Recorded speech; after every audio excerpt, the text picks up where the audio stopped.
মানে মহেশ্বর। ব্রহ্মা ঈশ্বর, শিব ঠাকুর মহেশ্বর, সেই ক্ষেত্রে ভগবান সর্বেশ্বর। তখন বিষ্ণু হয়ে যায় সর্বেশ্বর।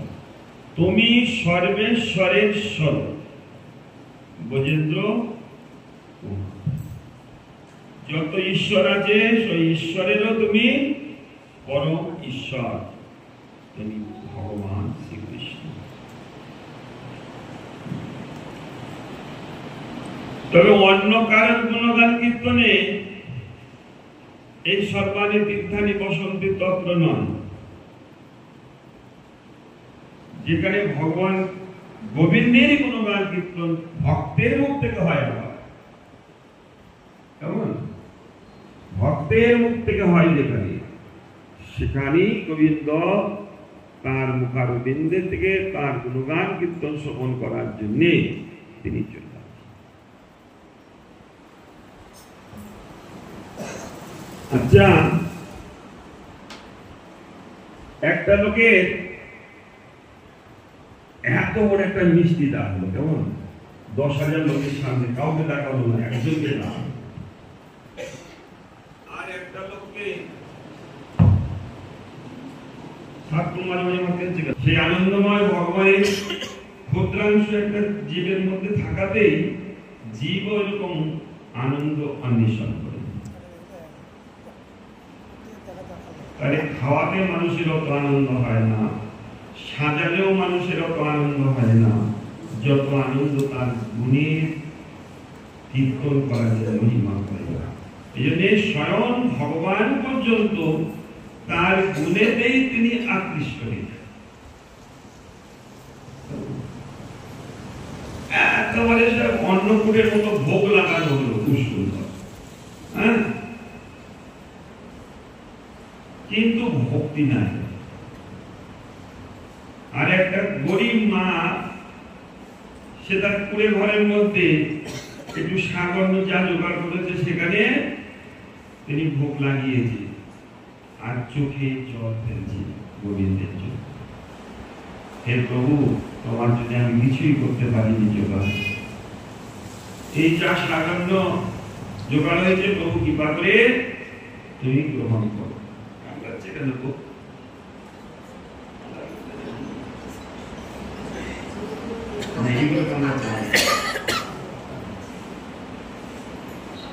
যাই হোক, এই যে বিনয় নয়ন বাড়ি প্রবাহিত করছে, কাকুতি মিনতির সহিত ভগবান গোবিন্দকে ডাকছে। তো গোবিন্দ বড় মন্দিরে রাজোচিত সেবা করে দিয়ে গোবিন্দ সেখানে চলে আসে। একটা কাহিনী বলছি, শুনুন। নাম শুনে যে দেখেছেন হয়তো, আমি যারা পুরনো, প্রভুপাদের শিষ্য ছিল ভক্তি জীবন জনার্দন গোস্বামী মহারাজ। আমাদের স্টাফের মধ্যে কে দেখেছে হাত ওঠাতে? কি ভক্তি জীবন জনার্দন মহারাজ ছবিটা দেখেছে? আচ্ছা, যারা আগে আগে পরিক্রমা করতেন, সেই নারায়ণ গোস্বামী মহারাজ, ত্রিবিক্রম গোস্বামী মহারাজ, আমার গুরুপাঠ পদ্ম, ভক্তি জীবন জনার্দন গোস্বামী মহারাজ যখন পরিক্রমা করতেন, নবদ্বীপ পরিক্রমা হেঁটে সমুদ্র পাড়ে গিয়ে একজন সমুদ্র সেচ সারতেন আর একজন ভীম সারতেন। আপনি দেখেছেন কি, মনে আছে? ভক্তি জীবন জনার্দন মহারাজের ভীম সেচ সাজা মনে আছে? হ্যাঁ, আছে। সেই ভক্তি জীবন জনার্দন গোস্বামী মহারাজ একটা কথা বলেছিলেন, সেইটা আপনাদের কাছে বলছি। আমি যা বলি আমার কোনো কিছু নেই, একটাও কোনো শব্দ আমার নেই, সব ওনাদের। কোনোটা গুরুদেবের, কোনোটা নারায়ণ গোস্বামী মহারাজের, কোনোটা পঞ্চম গোস্বামী মহারাজের। এনাদের সব কথা আমি বলি। আপনাদেরকে যদি আমি আসি, জানবেন যে ওনারাই পাঠ করছে, ওনাদের মুখ থেকেই ওই কথা শুনছি, এটাই জানবেন। কারণ আমি ওনাদের কথাগুলোই আমি গুরুত্ব করি, আমার নিজস্ব কিছু নেই।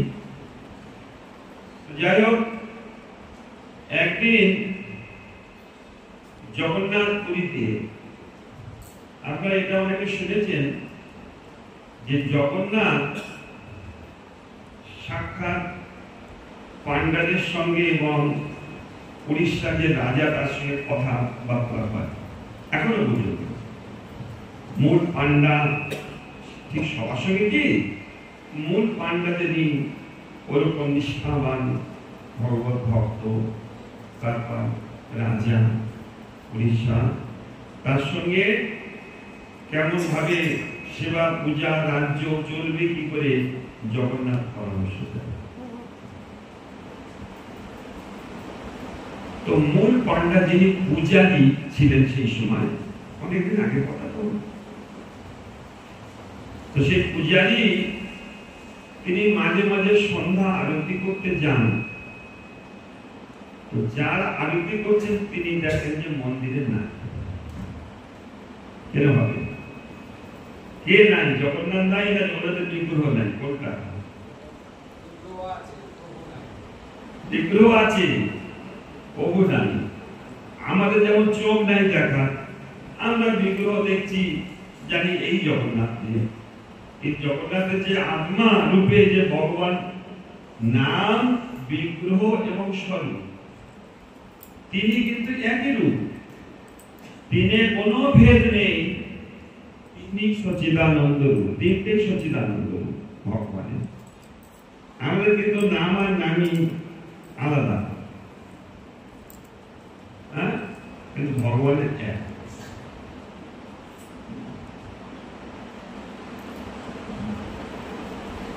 তো পাণ্ডা মন্দিরে ঢুকেছি, আরতি হবে, মাঝে মাঝে, সব দিন নয়, মাঝে মাঝে দেখেন যে জগন্নাথের মন্দির না।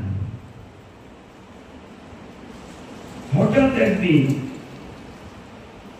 জগন্নাথের মন্দিরে প্রবেশ করছে পাণ্ডা, আর দেখছেন যে জগন্নাথ বেরিয়ে চলে যাচ্ছে। দেখতে পাচ্ছি লক্ষ লক্ষ লোকের মধ্যে থেকে দেখা যাচ্ছে যে জগন্নাথ বেরিয়ে চলে যাচ্ছে। জগন্নাথকে তো চেনে, তো তবে তো জানতে পারছি, হ্যাঁ, বেরিয়ে চলে যাচ্ছে। আর পূজারীর সাথে সাথে পূজার সামগ্রী মন্দিরে এক জায়গায় রেখে আসুন।